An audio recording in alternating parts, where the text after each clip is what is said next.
After Columbus's voyage of discovery, the Spanish started sending treasure fleets back to Spain. And they did that for more than 300 years. 300 years of treasure fleets going right past our little island here. And if the pirates didn't get them, sometimes the hurricanes did.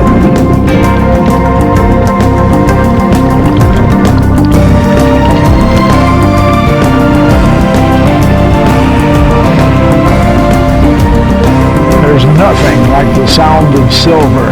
This is what it's all about. There's one thing for sure, if you don't go out and look, you'll never find it.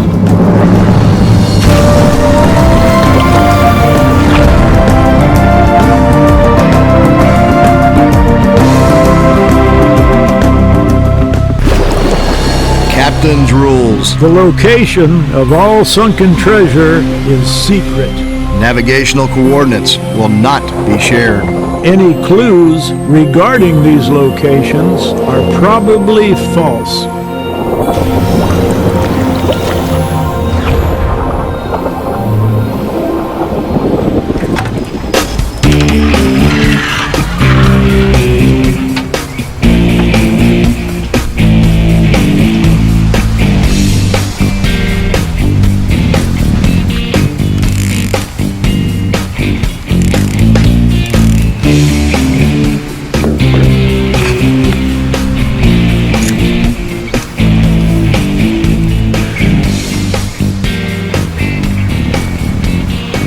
The gold plate story came to me by way of a good friend of mine, Herman Egerton. Herman told me about this friend of his that was involved in the recovery of a gold plate, solid gold plate. Now, there are a few in the world, but they're very rare. So as the story goes, Herman's friend and two of his companions were diving about 50 miles from Key West. They said there was a big ledge there. Anyhow, they were on the bottom. One of the man's companions found a gold plate, solid gold plate, 22 karat gold, intricate design on it, obviously from a Spanish galleon shipwreck. He got very excited, and I don't blame him. I would get very excited. So he grabs the gold plate, he swims to the surface, but he goes way too fast, and he embolizes. And 2 hours later, he was dead from it. And they never went back to that site again, either to fish or for any other reason. One of the main things that you must do when you're scuba diving is breathe. Never, ever hold your breath. As you go down in depth, the pressure increases and the air becomes denser. It's going to become denser in your tank, and you're going to be breathing denser air. When you come back up, the air becomes less dense or can actually grow. Well, that's the same type of thing that happens in your lungs. Well, if you come up too fast or if you hold your breath, those bubbles will grow and get bigger, causing what's called an embolism. Carl, this is the original chart that Joe put these numbers on. So I'm asking Herman, is this a true story? He said, yes, it is. I've known this guy all my life practically, and he doesn't lie, and he told the truth. So Herman went up to visit him, and they dug the charts out and everything. He had lost his original logbook with the numbers on it. So he drew this on the chart, which... He drew it. He drew this. Okay. Yeah, these are his marks on there. So Herman came back. Now we're studying the charts. The man had told the story again to Herman to pick up, any little tidbits of information. Now, as of the two different areas, I assume he dove both of them, and I think what you're telling me, his best recollection is this site in here. Right. That's the one. And when they first dove this spot, they came up with 1,700 wreckage pieces, small pieces of wood with bronze nails in them and spikes and stuff like that. And that's when he said, wow, let's check this out. They didn't find the plate on that first trip. And then the next time they went back is when they found it. That's probably one of the best things you could ever find on a Spanish galleon. Yeah. I think there's only like 3 of those things in the whole world. Yeah. And you're talking about something extremely rare, extremely valuable. And was probably sold to a collector, a private collector. Knowing the guy was a commercial fisherman, it probably went pretty cheap, If you say you offered a commercial fisherman $10,000-$20,000 for a plate or something like that, well, you know, it's a pretty good hunk for him, you know. The gold plates were probably made by Chinese artisans. The Spanish imported lots of Chinese artisans, and any of the intricate gold work that you see probably was done by the Chinese. Good example, this is a piece of what they call rosette chain. Little handmade links that look like little flowers, and all hand soldered together one at a time. I showed this to my jeweler that does the bezel work on my coins, and I said, Joey, how long would it take you to make a chain like this? And he's looking at it, he said, the way they made it? And I said, yeah. And he said, I'm not going to live long enough. And he's a young man. You really got to appreciate what went into all this. For over 300 years, and the Spanish are top dogs in the whole world. And this is just one aspect of what they did. The gold plate was found near the path of the richest and most famous sunken galleons, the Atocha, Margarita, We're right there. and still missing sister ships of the 1622 fleet. I bet you $1 that whole area is scattered, and not just with 1622 material. You figure 300 years of fleets going by there? Yeah, it's a virtual graveyard down there. The most famous Spanish fleet that sank in or around the state of Florida was in the year 1622. And of course, the Atocha, probably the most famous Spanish galleon of all time. The two fleets, the first one with the Atocha would start here in South America and sail to Havana, and at the same time another fleet from Mexico would leave Veracruz and follow the Gulf Stream currents around to Havana.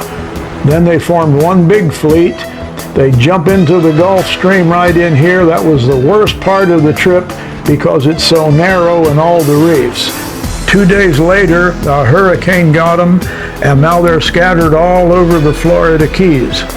They extend from right here near the Marquesa Keys. Nearest wreck to that is the Margarita, and then the Atocha is nearby, and then all the way out here to Fort Jefferson, where the Rosario, which was the third major galleon in the fleet. So somewhere in between is, we believe, is where some of the other missing ships are. In fact, the gold plate story came from right in between the Rosario and the Margarita. So logically, I thought this could be it.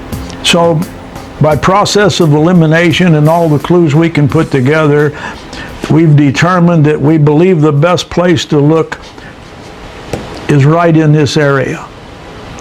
And that's about halfway between all of the known 1622 material.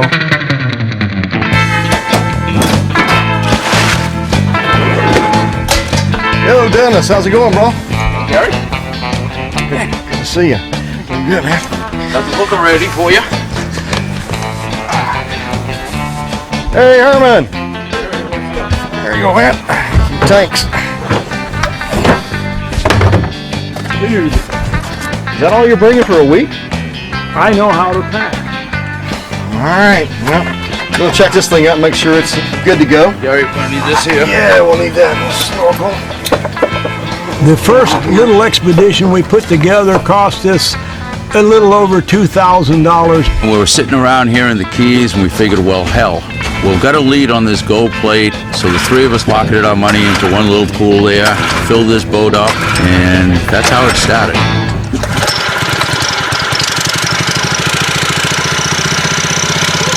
We've put together the hooker rig, which has a 100-foot hose on it. We got air! It's used for diving in under 30 feet of water that delivers air down a hose. And the advantage of that is on a gallon of gas, you can stay down 2 to 3 to even sometimes 4 hours. So it's a very, very good piece of equipment for what we're doing, searching shallow water. Well, this checks out pretty good. Everything looks good here, Fizz, Dennis. So I wish I was going with you guys, but I got to go back to the dive shop. Well, I wish you could too, dude. well. Ordinarily, I'd insult you, but I feel sorry now. We'll bring you back some gold. Yeah, absolutely do that. I mean, maybe next time, but good luck to you, okay? Guys. Dennis is the organizer. I admit I'm not a very organized person. So Dennis is the organizer. I did the diving. Herman's the boat captain, run the boat, and he did the cooking as well. And I mean, good meals. Okay, go ahead and push the back out. Okay, Herman?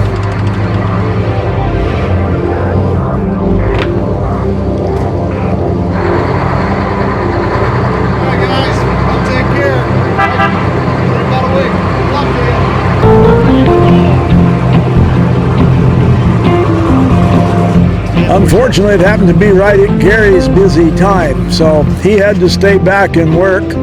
It ticks me off that I can't go. It makes me mad that I can't go with them. I have to stay at the dive shop, so I'm sad. I'm excited for them, but I'm sad for myself because I have to stay behind.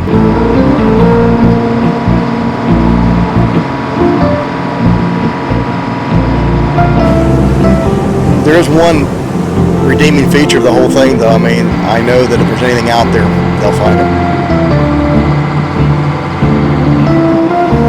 There was a little hurricane came across the tip of Cuba and went on over to Yucatan.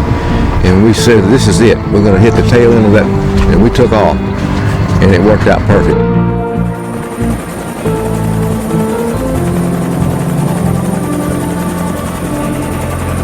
If anybody does any sailing or boating at all and they've been in the Florida Straits, they know it's probably one of the most treacherous parts of Florida as far as water.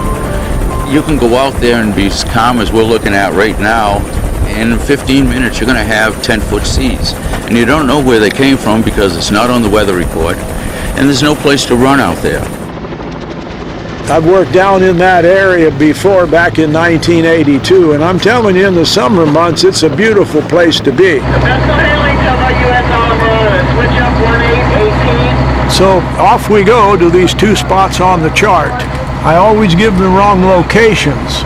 If it's really, say, 50 miles offshore, I'll tell people it's 60 or 70 miles offshore.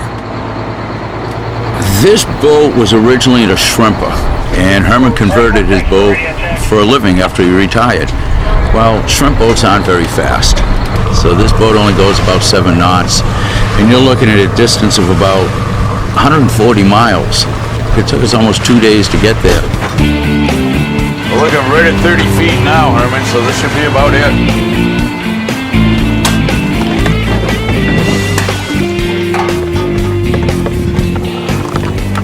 Okay, Kyle, hook and rig's ready. 90% of the shipwrecks I've worked on are in shallow water. And by shallow, I'm talking 20 feet, 15 feet, 10 feet. And some of the best material we've ever recovered has come out of about hip-deep water.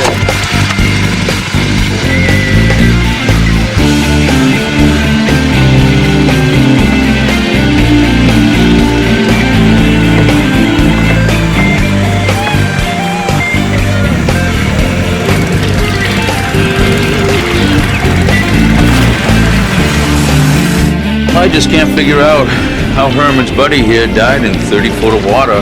I guess it's possible, but it's not probable. It's a mystery. It doesn't make sense how that happened.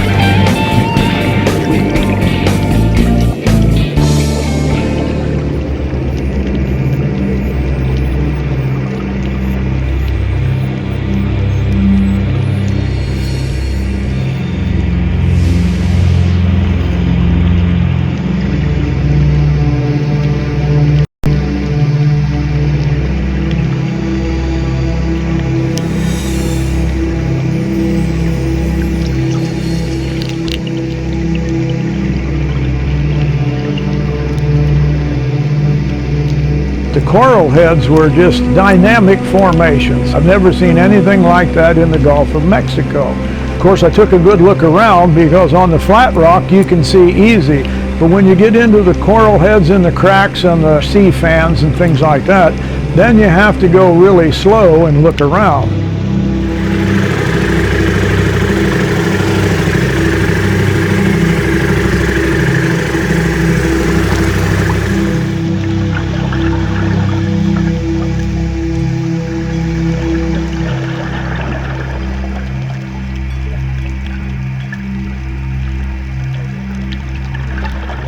What'd you find, guy? I didn't see anything wrecky at all, old or new. But, you know, we got like a 2-mile stretch of reef here, and it's just not likely we'd drop in on it the first time. Anyway, at least we know there's nothing here. Okay, you want to go up 50 feet, 100 feet? How far you want to At go? least 100. I got 100 feet of line, so Sound good, Herman? yeah, that'll be close enough. That'll work. What's the bottom look like here? It's kind of like sandy, reefy, rocky, rubbly, but nothing showing that Mother Nature didn't put there, so. Excuse me. How'd that taste? Salty. How come you haven't got the gold yet? I'm working on it. Well, let's go. But we got 2 more miles of reef to look at. All right, Herman, we ready to move?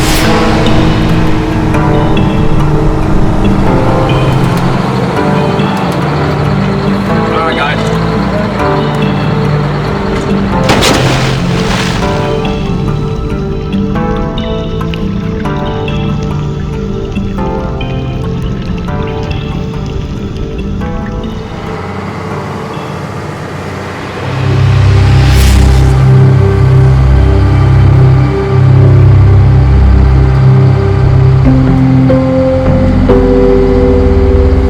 We'll sit here tonight, maybe catch some fish, and then first light, we'll move up maybe a couple of 100 more feet. Who's going? You want to go, Kyle? No, you do it because you're better than me at fishing. Well, I'm hungry, so I'm not going to let you do it. I'm hungry too. You get one yet?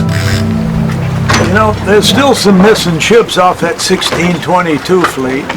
In fact, when we first heard about the gold plate, I thought, it's got to be one of those missing boats. And we're in the right area for it. There was a 4th one found. It was that deep water wreck, 1,500 feet. And that was back in 1984, I think they got that. So the rest of them are laying somewhere in the ocean. So I had a lot of faith in that story after Herman convinced me it was true. Kyle, you get anything yet? Getting any bites? Yeah, I got a really big one, but I threw it back.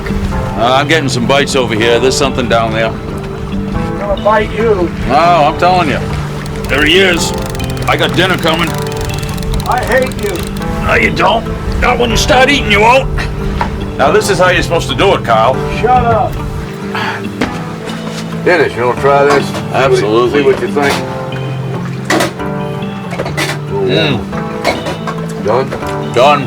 Oh, yellowtail. Excellent. One of my favorites. The little garlic don't take long. Sauteed in olive oil. What the hell? Oh boy. Excuse Hey, me. Herman, that looks good. Older with people bread? first. We're gonna have to do this more often.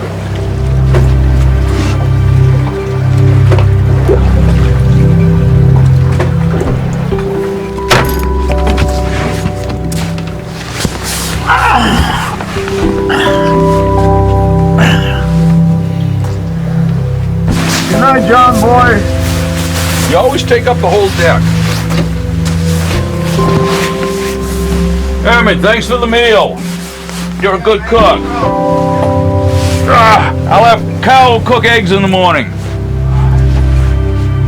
Dennis wants to marry you. Tonight, with full bellies and a reef brimming with prospects, the treasure divers rest easy in hopes that the next few days will bring the stuff dreams are made of. When Treasure Divers continues, there's Spanish treasure down there, and Fizz only has a few days left to search this reef and find it.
20 years ago on this reef, a scuba diver met his maker bringing up a solid gold plate, rare treasure from a sunken Spanish galleon. Now with only 3 to 4 days worth of air, food, and gas, Fizz will dive every inch of this reef in search of the shipwreck and its spoils.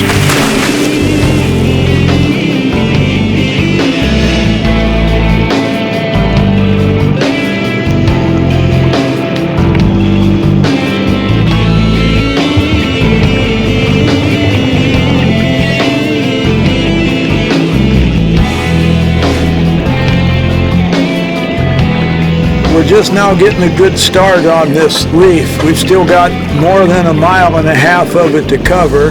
And if there's old wreckage here, of course, it'll be hiding. You know, I'm going to look in all the cracks and crevices. And hopefully some of the old iron nails would be attached to the reef. Most of the time, that's what you see all through the Keys.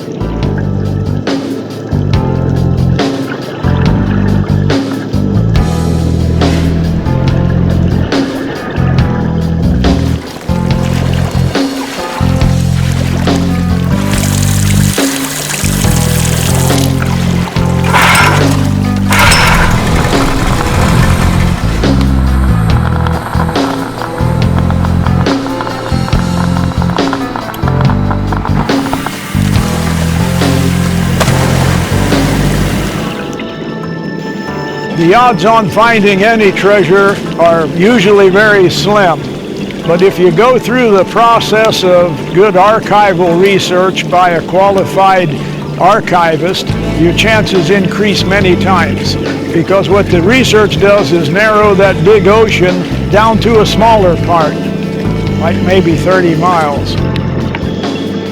From all the clues we had from Herman's friend, we knew we were in the vicinity of the site, but everything was clean. Flat, hard bottom rock, nothing, and I mean nothing. That's where that water's getting a little colder. There you go, dude. Thanks, mister. Well, nothing new, nothing exciting. Another dry hole. Yeah, you could call it that. So what's the plan? Might as well pick up the anchor and take another like 200 feet maybe. Just keep looking. Herman, we ready to go? Whatever you say. I'm ready.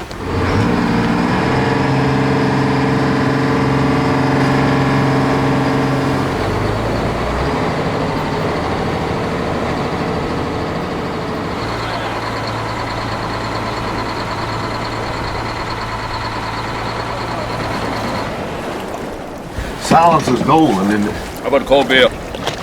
Okay. Talk you into it? Yeah. What's on the chow list today, Herman? Grouper, I think. Fresh grouper, huh? I'm ready. Good day for sailing. It's a good day for getting rich. We've got several reef areas where wrecks from different periods of time have drug across it. What'll kill one ship will kill another, and it did.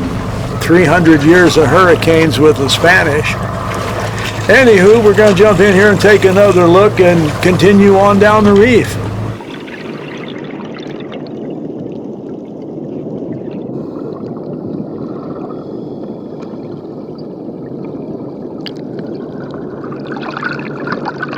In 3 days now, we're back to the other end, and when I climb on the boat, I've got 1 tank of air left, and say, well, fellas, I think this is it.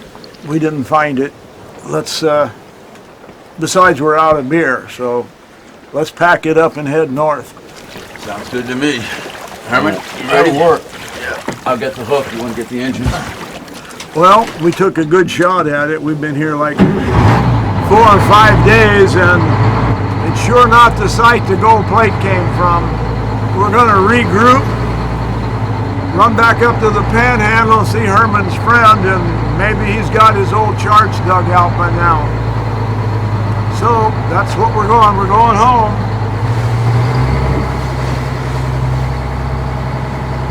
So we pull in the anchor, start to drive off. And when we came off the south end, the bottom machine went crazy. It dropped from 30 feet to 70 feet.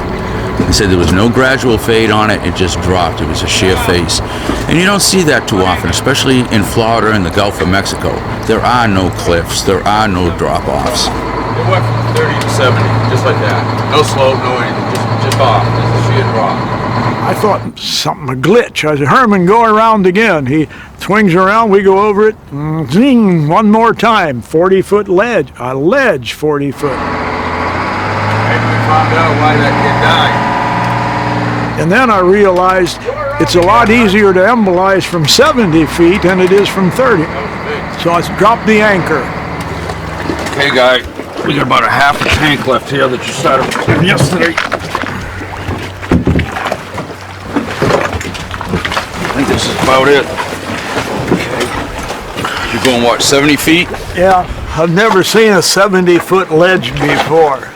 You know, I've been diving the Gulf of Mexico 35 years, and when you see ledges, they're like 6 inches to 1 foot, and I saw some really big ones that are 5 and 6 feet, but I've never even heard of one 30, 40 feet. That's amazing. Well. Hey! Rock and roll! Hold on! Road wave. Remember, you only got 1,500 pounds. Okay, I'm gonna watch the gauge. Yes, keep an eye on your computer. Oh,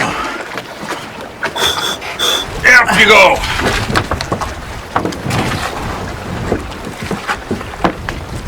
Make sure you got air. good luck, boys. Here we go. Go get it.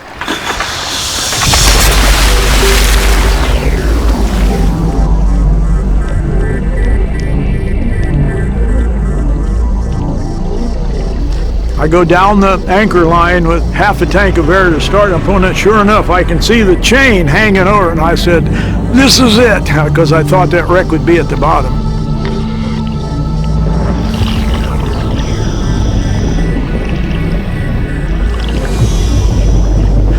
So anyway, I just push off, drop down another 40 feet. The visibility wasn't great. You know, it's kind of hazy, a lot of murky stuff in the water. I turned around, and there it is. I'm looking at a wall 40 feet up, and as far as I can see on either side. So I figured out how come the man embolized. And now I think, well, let's take a look around, see if I can see old wreckage down here.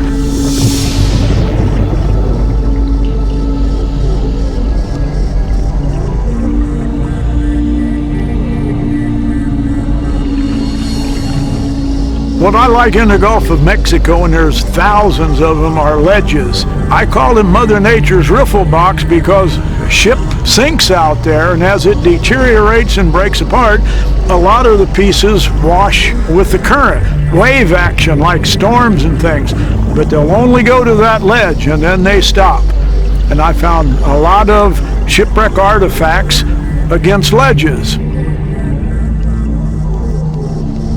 So we took a good look around this ledge area, and as I'm swimming, there were numerous openings in it. Numerous ledges, numerous drop-offs. It's it's a unique area.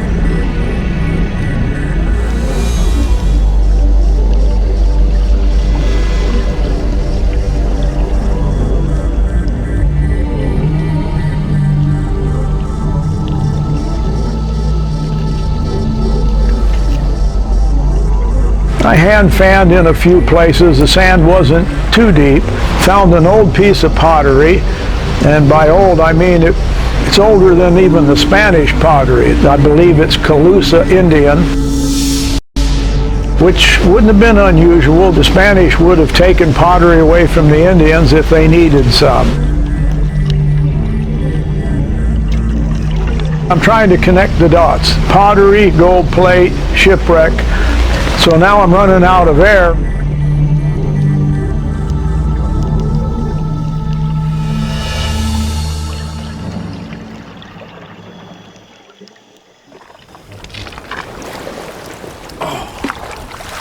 See, guy. Hold this. Val, what do we got here? That's a piece of pottery. It was right down on the very bottom. And I ain't never seen nothing like that. And this trip isn't a wasted trip then? I don't think so now.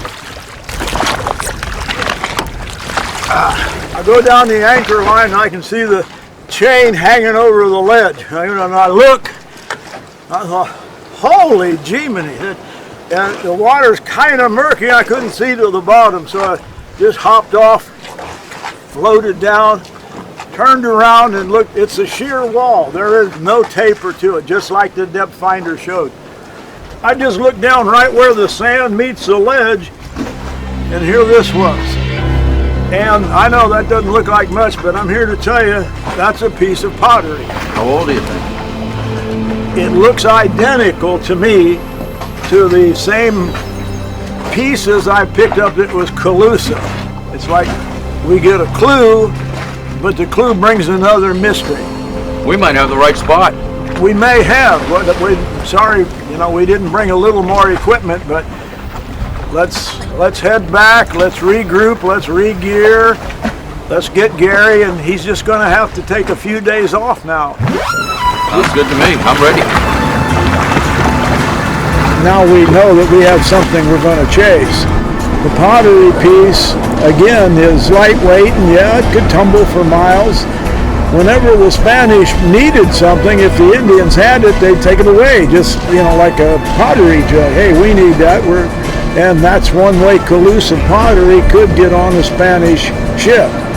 I'm certain that the gold plate came from one of the Spanish vessels in the area. There are several of them missing, and Spanish galleons have been found on both sides of this area. So we're going to go back. I want to go back there bad because gold plates just don't float around in the Gulf.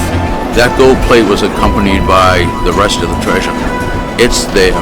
I want it. Now that we've confirmed the location of the gold plate discovery, it's time to call in the big guns and see what else lies at the bottom of that 70-foot ledge. Treasure divers will be right back.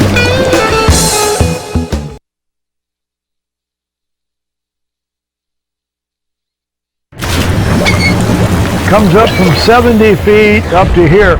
I started, like I said earlier, at the wrong end. I slowly covered this whole reef line. Anyway, by the time we got down to this end of it, that is the 40-foot sheer wall. While he fills me in on the week of treasure diving I missed, Fizz is anxious to show off what he picked up at the bottom of that ledge. What do you think the age of this thing is? He was telling about this piece of pottery that he found, and he was real excited about it. My guess is it was on a Spanish boat that crashed. Pottery washes in, gold plates wash in.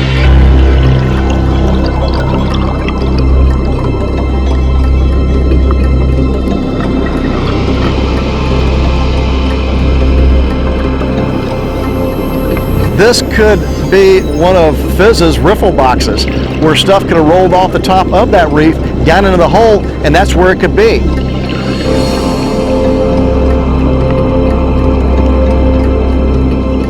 It's in a location where a ship was known to have gone down in 1622. A gold plate was found there.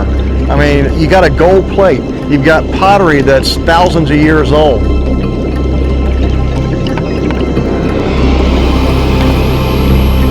That's the mystery that needs to be solved. Where did the piece of pottery come from? Before we can track it down, we need to deal with the marine sanctuary. Back in the 1990s, all of Florida Keys was set aside as a marine sanctuary, and it's a protected area. The entire area has certain rules and regulations set aside by the federal government. And one of the things you can't do is disturb the coral, you can't disturb seagrass, you have to have permits to go and collect fish.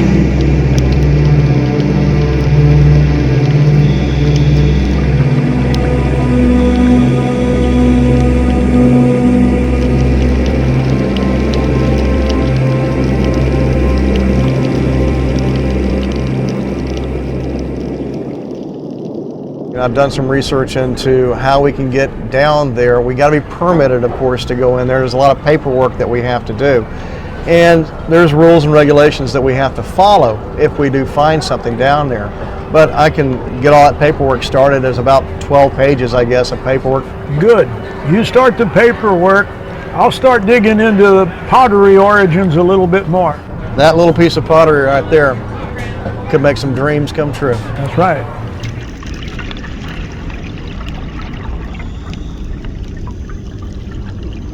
At the bottom of a 40-foot ledge, smack dab in the National Marine Sanctuary, our treasure awaits. Our next move? Get the state's permission to more thoroughly study the site. It's not really a hard thing to do. A lot of paperwork that you have to go through, as well as you have to have experts behind you. You have to have archaeologists behind you. You have to have money if you do find something, and the ability to bring it up and preserve it or restore it. We had all those things behind us, so the next step that I had to do was fill out the paperwork, present it to the Florida Keys Marine Sanctuary, get my permit, and then we could go out on the research vessel and start looking. Man, I'll work on getting this permit for you as soon as possible. Have a good day. All right, thanks a lot, Stephen. Take care.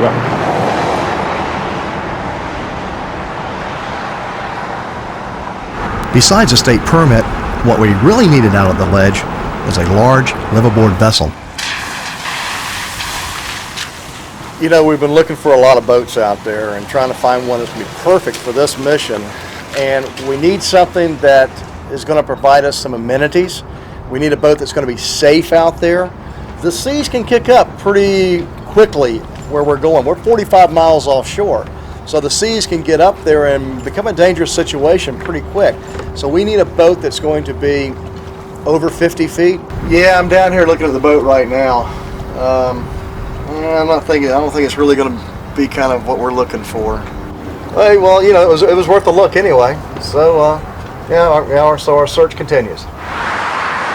Turns out Fizz heard from the treasure research vessel, New World Legacy. They want to mag our site. Looks like I'm on my way back to Key West to check out the ship. According to statistics, 1/3 of all the world's gold is laying at the bottom of the ocean. For 300 years, the Spanish plundered and took that gold home. For 300 years. That's 100 years older than we are. Hence, the name on this ship is New World Legacy, because we're going to bring that legacy back to the New World where it belongs.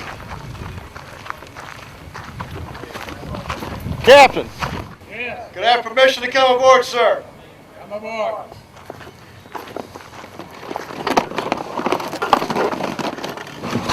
Un momento. At the bottom. Let me see if we're going to accept it.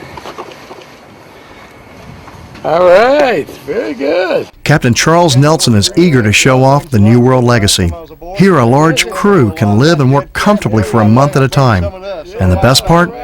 This ship was built to find and recover Spanish treasure. Take it right to the bridge, my man. The unique thing about the New World Legacy, she's designed to do exactly what she does. She's all aluminum, her hull. The full design was to bring up Spanish galleons. There's no ifs, ands, or buts. It's not a ship that's been converted. She's mission specific. Now, the reason it looks so shabby is because we've just taken all the paint off. You know, I kind of don't want anybody on board when she's looking like this. Yeah, but, that's all right. But, you know, it's like a woman in a beauty shop. You'd much rather see her coming out. Well, this back here is something that's unique to most treasure hunters and treasure ships. It's kind of what kind of signifies one ship as being a treasure ship. Amen. And full throttle. How far down can you blow, Well, and you know, what size of hole can you blow? The interesting thing is we can take overburden off almost to any degree. It's like when you're in an area and you touch the bottom and the silt comes rolling up. If you have these on, it's like a fan blowing through a smoky room. Right. So it just keeps the bottom clean.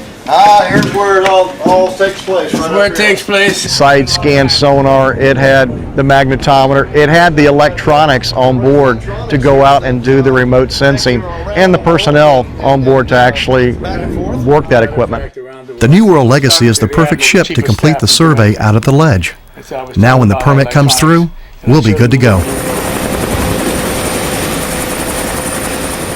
You know, there's one great thing about working with Fizz. His reputation precedes him. So people knew who Carl Fismer was, and being associated with them did help get the permit. So the permit that we got from the Florida Keys Marine Sanctuary allows us to go out and mag the area to see what we could find ferrous metal-wise. We met up right here in Key West. As a matter of fact, the dock right over there, they came in and picked me up. And as soon as the forecast called for a break in the weather, we powered out to the Gold Plate site for a week of remote sensing and exploratory diving. I was more interested in looking at an area that Fizz had already described to me and where this piece of pottery came from.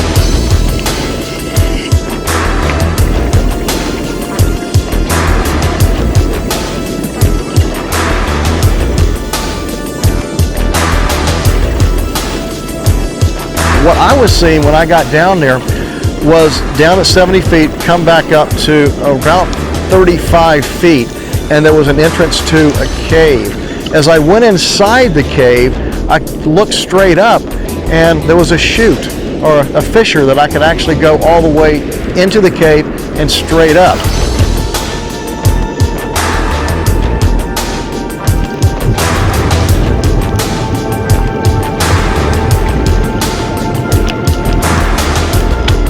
You know, there's a lot of different ideas about where that gold plate came from.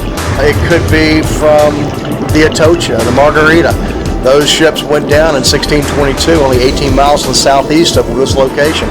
So I don't think it really came from a ship that was passing by and somebody threw it overboard. It had to come from a shipwreck somewhere, and that's what we're out there to find, that shipwreck and where that gold plate came from.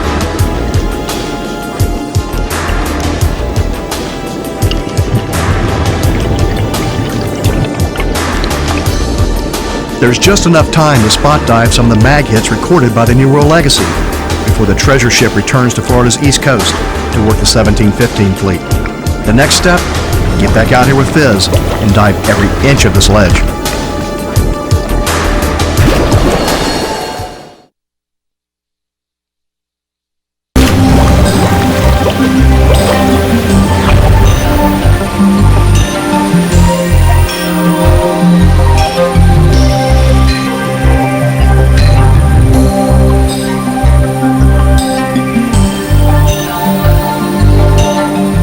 So after we went out and dove with a New World Legacy, it was hurry up and wait for the next expedition. So we were waiting for the phone call to when they were going to be back down in the area to go dive it and check out the rest of the magnetometer hits that we had already gotten down there.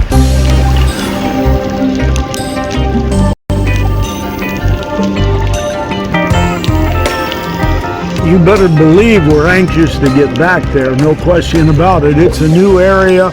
Gary, and it's good we've got Gary involved now, because he's the one that can go to the officials, the state officials. He already has, and we've already gotten permission to go out there. But I'm figuring in the interim, I'm going to be telling people that call me and are interested in involvement. I would say, we've got one site, I think it has a lot of potential.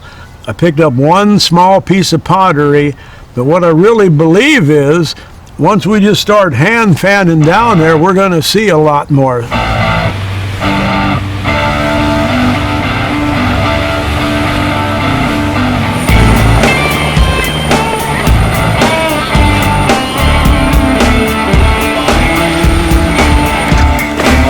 I really don't sit around waiting for that phone call to come.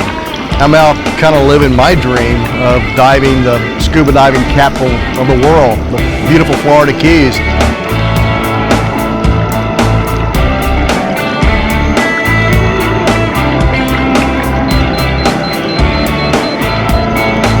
For 20 years I sat in an office and kind of dreamed of doing this, actually going out and diving. And now I get to do that. So although my dream is to treasure hunt and working with Fizz is a dream come true, I kind of have a sort of a minor dream of diving in the Florida Keys, which is what my job actually is.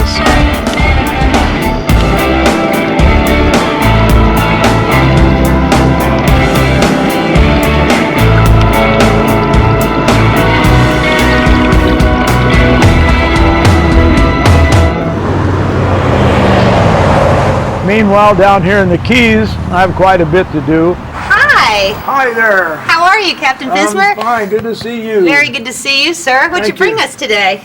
Well, you know, we were talking about the clumps, the coin clumps. This is a really nice one. That's about the best specimen clump off the wreck of the Conception. Wow. And I knew you needed to have, you know, some nice stuff for display, so I brought this in. Most excellent. Exactly what are these? Well, they're all 8 real coins, or pieces of 8, and they were minted in Mexico City circa 1640. That's a fabulous item. I think it'll be a great exhibit piece. I guarantee everybody goes through your museum is going to say, wow, look at that. Some of the other helmets that you see go as far back as the Civil War. The History of Diving Museum was founded by Doctors Joe and Sally Bauer, and it focuses on the collection that they've amassed over the last 40 years, encompassing diving from its earliest beginnings to current times. Diving did occur actually over 3,000 years ago in free diving, and it was documented by such figures as Aristotle and Da Vinci.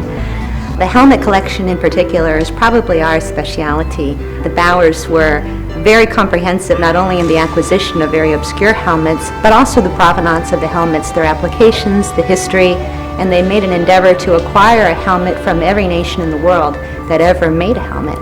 Well, we're very fortunate to be friends professionally with Captain Fismer. Carl has brought us a number of artifacts to exhibit here, and if it wasn't for individuals like Carl, a lot of these items would be remiss from the public trust. They've done a special tribute to Art McKee, and he is the father of modern day treasure hunting. Everybody that's anybody in our business has broke in under Art McKee, including myself. Not only is Carl an acquirer of treasure as a professional treasure salver, but as a historian, really, he's managed to collect, preserve, and assemble a lot of things that pertain to Florida history, not just diving history. And it's because of him that that type of history is represented in this museum. Something I do in my spare time, which isn't often, I walk the beaches. Sometimes you can metal detect and sometimes you can't. But I dare to say I've walked just about every beach from the Georgia border in the Atlantic all the way around the Gulf of Mexico at one time or another. I always feel better walking the beach. I don't know why. It's fun. That's why I like being in Florida. As we're waiting and waiting and waiting, I started to get a little nervous because time was passing and weather was starting to turn on us, and we were getting out of the time frame to go down there. All of a sudden, I'm looking on the internet and found out that the New World Legacy, which is owned by the Admiralty Corporation, was going bankrupt. That was the perfect ship to do it. It was a perfect crew to do it with. Fizz! I went and found Fizz to give him the bad news. Yo, Fizz! What? Got some news to tell you, man. No, it's not very good. Looks like we lost the boat. We're not going to be able to use the New World Legacy. Looks like the company went under. Went under? That's all I heard. Just like the company went under. I don't know. We don't have the ship now. It's just a lot of highs and lows, and that was a real low. Well, we had the arrangement made with the New World Legacy, and to tell you the truth, a lot of these kind of deals fall through, mostly due to financing. Actually, that company's been in business for years, and they had a big boat, a lot of equipment. I really thought it was going to happen this time. Unfortunately, they went belly up. But we made lots of preparations for this, and the deal did fall through. But it's not like those preparations aren't going to come to pass on another deal. I just kind of moved them to the back burner. Fizz kind of takes it in stride, and he's been through this a lot.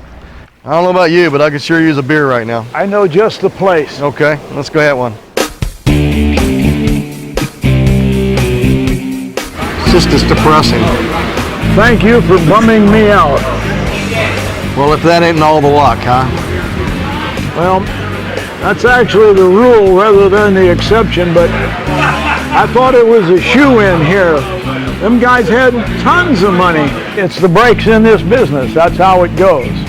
Meanwhile, we'll scout around for another big boat. I think we should go to Plan B. What's that? I haven't made it up yet. Give me a minute. All right.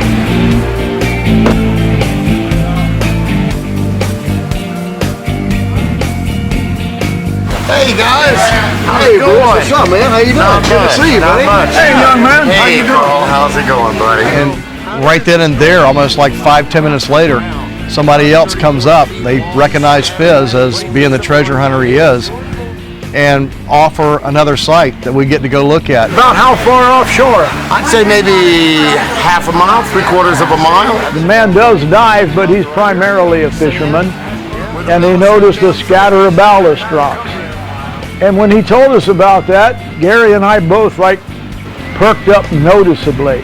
Sounds like it might be a ballast scatter, ballast rocks. Ooh, maybe off an old Spanish galleon. If we're lucky, off an old Spanish galleon. Well, if you got Sounds like the rest of it may be buried from what he said. 300 years of shipping, 300 years of sinking. It's always worth checking out, so at least we have Plan B. Well, if you've got the time, I've got the numbers. Let's go down and get some treasure. Let's do it, buddy. All right, great. All right. Sounds good. Isn't it amazing? Something just kind of comes along. I Here's to told you. you, that's Plan B. That's what it is. Just telling you, Plan B was going to happen. Well, there you go. I'm glad to be a Plan B. Plan C is chicken wings. Where are those wings? Yeah. Oh, there they are. Hey. Got some chicken wings here. Oh boy. Thanks a lot. Come on up, meet some, man. All right, Dad. Yeah, let's go with the wing.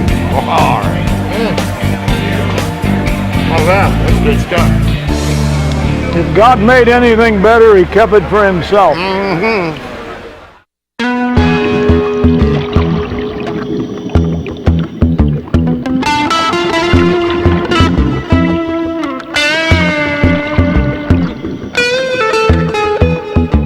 Why didn't you ever look on the back of the plate to see if it said made in China? Wouldn't that tip you off? Julie, would you bring my pistol?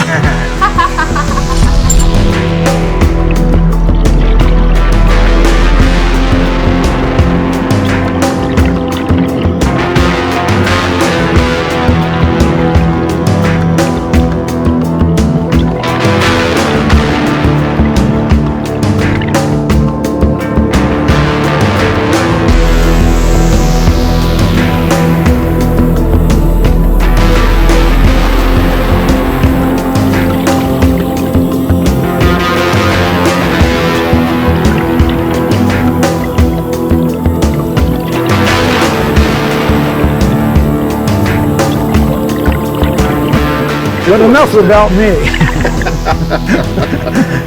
We've got a couple seconds left. Tell us your life story.